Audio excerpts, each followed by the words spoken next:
प्यारे बच्चों, वसंत भाग 1 के पाठ 2 बचपन के जो गद्यांश हम पढ़ चुके हैं उनसे आगे का गद्यांश आप अब देखिए। हर शनिवार को हमें ऑलिव ऑयल या कैस्टर ऑयल पीना पड़ता। यहाँ लेखिका कृष्णा सोबती जी बताती हैं कि हर शनिचर होता है बच्चों शनिवार, सैटरडे। हर शनिवार को हमें ऑलिव ऑयल होता है जैतून का तेल, या कैस्टर ऑयल होता है अरंडी का तेल पीना पड़ता यानी कि मजबूरी में। बच्चे थे ये और इनको पीना अच्छा नहीं लगता था। बच्चों, ऑलिव ऑयल या कैस्टर ऑयल जो होता है ये हमारे स्वास्थ्य के लिए लाभदायक होता है। कई प्रकार की आयुर्वेदिक दवाइयों में या अन्य दवाइयों में इनका प्रयोग किया जाता है। इसलिए अच्छे स्वास्थ्य के लिए इनके घर का नियम था कि हर बच्चा हर शनिवार को ऑलिव ऑयल या कैस्टर ऑयल पिएगा। ठीक है, यह एक मुश्किल काम था। शनिवार को सुबह से ही नाक में इसकी गंध आने लगती। देखो बच्चों, लेखिका की इन पंक्तियों से हमें यह पता चलता है कि लेखिका को ये तेल, ये ऑयल पीने अच्छे नहीं लगते थे, पसंद नहीं थे। इसलिए शनिवार को जब इन्हें पता होता था कि आज ये सब ऑलिव ऑयल और कैस्टर ऑयल पीने हैं तो नाक में ही इसकी गंध मैंने बू आने लगती। देखो बच्चों, जो गंध शब्द है ना, अगर गंध का मतलब होता है बू, कोई भी आप स्मेल आती है आपको, वो गंध है। अगर वो अच्छी है तो उसे सुगंध कहते हैं, और अगर वो आपको अच्छी नहीं लगती तो उसे दुर्गंध कहते हैं। ठीक है, तो एक तरह से यह इन बच्चों के लिए दुर्गंध ही थी। ठीक है, छोटे शीशे के गिलास जिन पर ठीक खुराक के लिए निशान पड़े रहते, उन्हें देखते ही मितली होने लगती। तो बच्चों, जैसे एक हम सही मात्रा में कोई दवा लेते हैं तो जिस शीशी से हम दवा लेते हैं उसके ढक्कन पर, कई बार आप लोगों ने देखा होगा कि उसके ढक्कन पर 2 ml, 5 ml, 10 ml, 15 या 20 ml इस तरह के निशान लगे होते हैं कि हमें ये दवा कितनी मात्रा में लेनी है। खुराक का मतलब होता है मात्रा, यानी ठीक मात्रा में खुराक, ठीक मात्रा में वो दवा लेने के लिए वो निशान लगे होते हैं। तो इनके घर में छोटे शीशे के गिलास थे जिन पर वे तेल सही मात्रा में लेने के लिए निशान लगे हुए थे, और उन तेलों को पीने से इन्हें मितली होने लगती थी। मितली का अर्थ होता है उल्टी आना, जी खराब होना, तो उन्हें उल्टी आने लगती थी। तो आप समझ रहे हैं कि इन्हें ये तेल पीने अच्छे नहीं लगते थे। मुझे आज भी लगता है कि अगर हम न भी पीते वह शनिवारी दवा, देखो बच्चों, क्योंकि वह दवा शनिवार को वे पीते थे तो इसलिए उसको नाम दे दिया शनिवारी दवा, यानी शनिवार को पी जाने वाली दवा। तो वो वैसे तो ऑयल था, तेल था, लेकिन ये लेखिका उसके लिए दवा शब्द का प्रयोग कर रही है क्योंकि वह दवा के तौर पर ही लिया जाता था और दवा का ही काम करता था।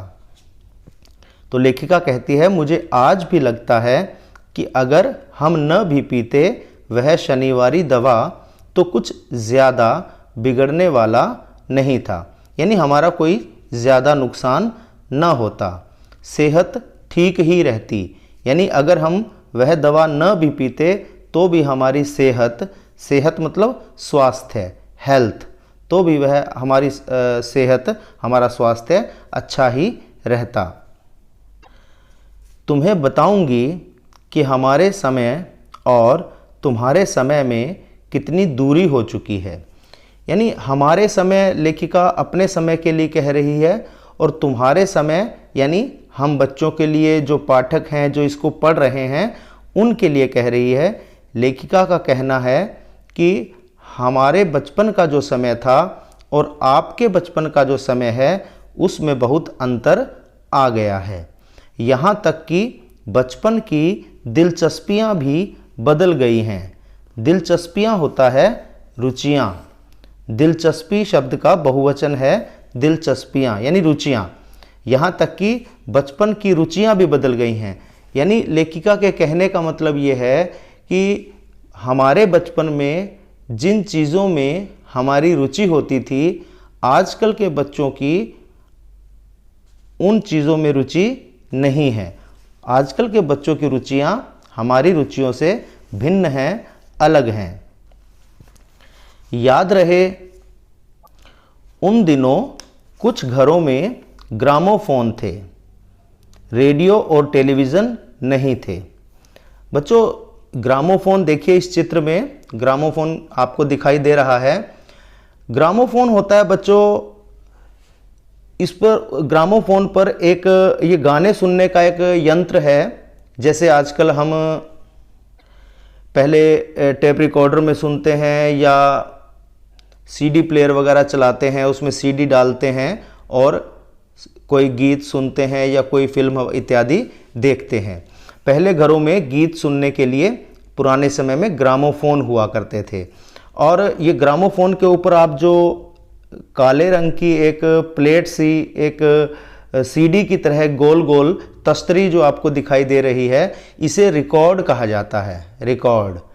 और ये रिकॉर्ड जो है वो ऊपर इसके रखा जाता था और एक सुई होती थी, वो सुई इसके साथ स्पर्श करती थी, इसे छूती थी और ये रिकॉर्ड घूमता था और घूमने से इसमें गाने चलते थे, आवाज़ आती थी। ये केवल सुनने के लिए है, इससे आप देख नहीं सकते थे, तो इसे कहते हैं ग्रामोफोन। इसके बाद रेडियो और टेलीविज़न, ये सब आप जानते ही हैं। तो लेखिका कह रही है कि उन दिनों कुछ घरों में ग्रामोफोन थे, रेडियो और टेलीविज़न नहीं थे। हमारे बचपन की कुल्फ़ी आइसक्रीम हो गई है। अब देखो बच्चों, कुल्फ़ी आइसक्रीम कैसे हो गई? कुल्फ़ी तो कुल्फ़ी रहेगी और आइसक्रीम आइसक्रीम रहेगी। हम कह दें कि कुल्फ़ी आइसक्रीम हो गई है, ऐसे हो सकता है? देखो बच्चों, इसके कहने का अभिप्राय यह है कि जब हम छोटे थे, जब हम बच्चे थे, उस समय हम कुल्फ़ी खाया करते थे, कुल्फ़ी का चलन था। और आज के बच्चे कुल्फ़ी की बजाय आइसक्रीम खाते हैं और बाज़ार में भी कुल्फ़ी कम मिलती है और आइसक्रीम ज़्यादा मिलती है। यही लेखिका ने बताया है कि आज के बच्चे कुल्फ़ी न खाकर आइसक्रीम खाने लगे हैं। कचौड़ी समोसा पैटीज़ में बदल गया है। यानी हमारे समय में हम कचौड़ी खाते थे या समोसा खाते थे और आजकल के बच्चे पैटीज़ खाना ज़्यादा पसंद करते हैं। शहतूत और फालसे और खसखस के शरबत कोक पेप्सी में। बच्चों, शहतूत तो आपने देखा ही है, पेड़ों पर लगते हैं, हरे हरे रंग के, बैंगनी रंगों के, ये आपने खूब देखे हैं। शहतूत और फालसे, फालसे आप इस चित्र में देखिए, आपको दिखाई दे रहे हैं, छोटे छोटे हैं, ये बेर जैसे होते हैं, पर बेर थोड़े लाल होते हैं और ये आपको बैंगनी रंग जैसे दिखाई दे रहे हैं, ये फालसे होते हैं। ठीक है, शहतूत और फालसे और खसखस के शरबत।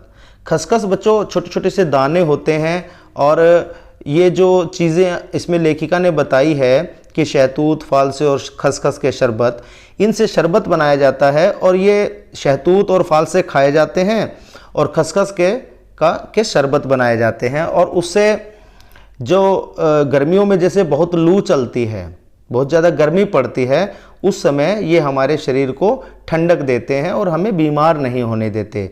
ठीक है, यानी शरीर में ठंडक लाने के लिए हम लोग शहतूत, फालसे और खसखस के शरबत पिया करते थे, लेकिन आज के बच्चे कोक या पेप्सी पीते हैं। ठीक है, उन दिनों कोक नहीं, लेमनेड, विम्टो मिलती थी। लेमनेड का मतलब है बच्चों, जो ये शब्द है लेमनेड, ये लेमन से बना है, ये नींबू से बना हुआ एक शरबत होता है। नींबू से बना हुआ, ठीक है, जो शरीर को ताजगी और ठंडक देता है। और विमटो एक जैसे लाल रंग का एक शरबत होता है, जैसे आजकल भी बाज़ार में कई तरह के शरबत आते हैं, उनमें से एक होता है रूह अफ़ज़ा, तो लाल रंग का होता है और शरीर के लिए ताजगी से युक्त, ताजगी देने वाला होता है। कोक और पेप्सी जो है ये लाभदायक नहीं है, नुकसानदायक हैं। तो लेखिका जो थी उस समय कोक या पेप्सी नहीं पीती थी और आमतौर पर इनको मिलती भी नहीं थी। लेमनेड या विमटो इस नाम से ये शरबत उस समय मिला करते थे। शिमला और नई दिल्ली में बड़े हुए बच्चों को वेंगर्स और डेविको रेस्तरां की चॉकलेट और पेस्ट्री मज़ा देने वाली होती। अब यहाँ लेखिका शिमला का वर्णन और नई दिल्ली का वर्णन कर रही है कि जो बच्चे यहाँ बड़े हुए हैं, यहाँ रहे हैं, उन बच्चों को वेंगर्स और डेविको रेस्तरां। बच्चों ये वेंगर्स जो है और जो डेविको है ये रेस्टोरेंट के नाम हैं। रेस्तरां का मतलब होता है रेस्टोरेंट्स, ठीक है। वेंगर्स और डेविको ये शिमला और नई दिल्ली में हैं। तो यहाँ की चॉकलेट और पेस्ट्री मज़ा देने वाली होती। हम भाई बहनों की ड्यूटी लगती शिमला माल से ब्राउन ब्रेड लाने की।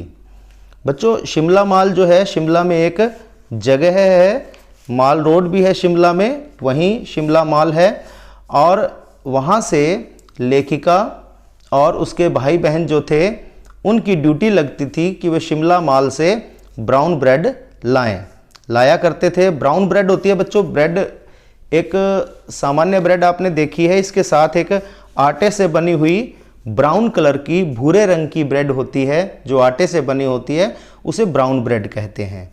तो लेखिका कहती है कि हम भाई बहनों की ड्यूटी लगती शिमला माल से ब्राउन ब्रेड लाने की। हमारा घर माल से ज़्यादा दूर नहीं था। देखो इसका मतलब यही हो गया कि उनका घर माल से के नज़दीक ही था, ज़्यादा दूर नहीं था। एक छोटी सी चढ़ाई और गिरजा मैदान पहुंच जाते।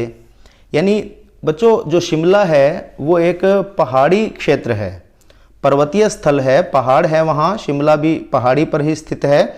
और एक छोटी सी चढ़ाई, पहाड़ियों में क्या करना पड़ता है, ऊंचे स्थान होते हैं और कई बार चढ़ाई चढ़कर जाना पड़ता है, या जो ऊंचे रहते हैं उन्हें कई बार उतराई करनी पड़ती है, नीचे आना पड़ता है, ठीक है।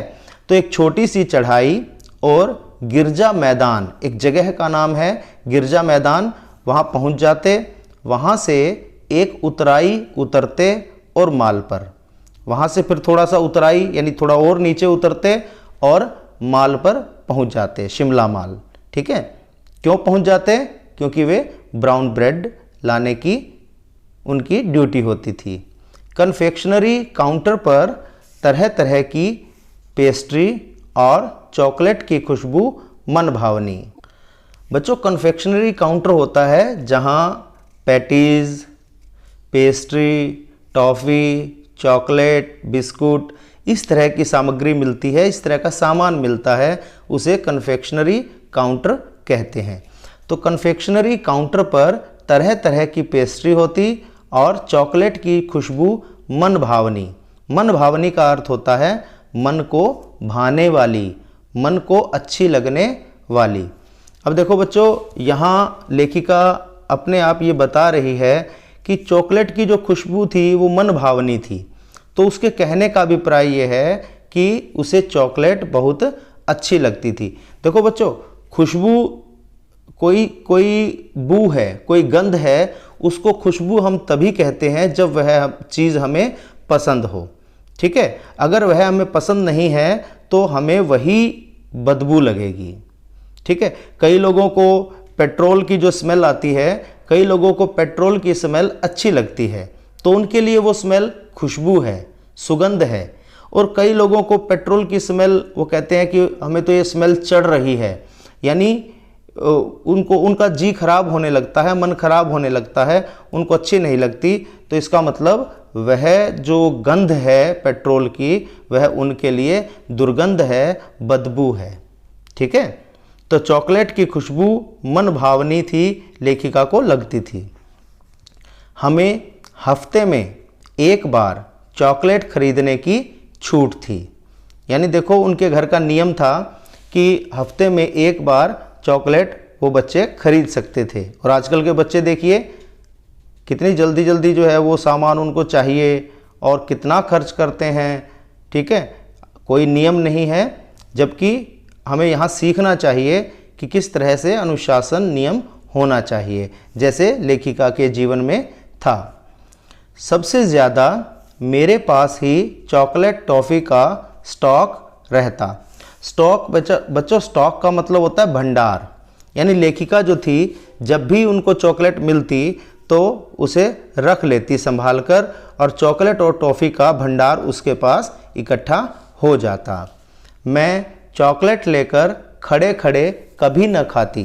यानी लेखिका की आदत नहीं थी कि वहीं पर खड़े होकर चॉकलेट खाने लग जाए। और ठीक है, घर लौटकर साइड बोर्ड पर रख देती। बच्चों साइड बोर्ड होता है एक तरह की मेज़ होती है। ठीक है, और उस मेज़ में दराजें भी बनी होती हैं सामान रखने के लिए। ये जो मेज़ है इस पर खाना परोसा जाता है।